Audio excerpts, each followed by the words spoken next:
জানো তো, ঘরটা যখন প্রথম আমি সাজিয়েছিলাম সুন্দর করে, তখন আমাকে অনেকেই তোমরা বলেছিলে, বৃষ্টি তোমার পছন্দগুলো বেশ ভালো। অনেকেই বলেছো, বৃষ্টি তোমার খাটের পাশে যে টেবিলটা থাকে ওটা কোথা থেকে নিয়েছো। ওটা আমি অনলাইন থেকে নিয়েছি। আর যেদিনকে এসেছিলো সেদিনকে দেখো এই ভিডিওটা বানিয়েছিলাম। এই যে সাইড টেবিলটা আছে না, মানে স্টেপ বাই স্টেপ এটাকে জয়েন করতে আমাদের মানে ঘাম কাল ছুটে গেছিলো অনেকবার খোলাখুলি করার পর।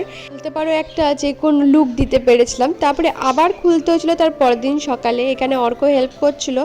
তারপরে দেখলাম অর্ক হেল্প করলে শুধুমাত্র হবে না, আসলে কি বলতো, ভাড়া বাড়িতে অত শৌখিন জিনিস আমি করিনি। যতটা পেরেছি কম বাজেটের মধ্যে ভালো কিছু জিনিস দিয়ে ঘরটাকে সাজানো, তো এটাও তার মধ্যে একটা। আমি যখন কিনেছিলাম এটার দাম পড়েছিল 500 টাকার মতো। তো এটা 3 লেয়ারের ছিল, তো সেইগুলোই আমি সেট করছিলাম।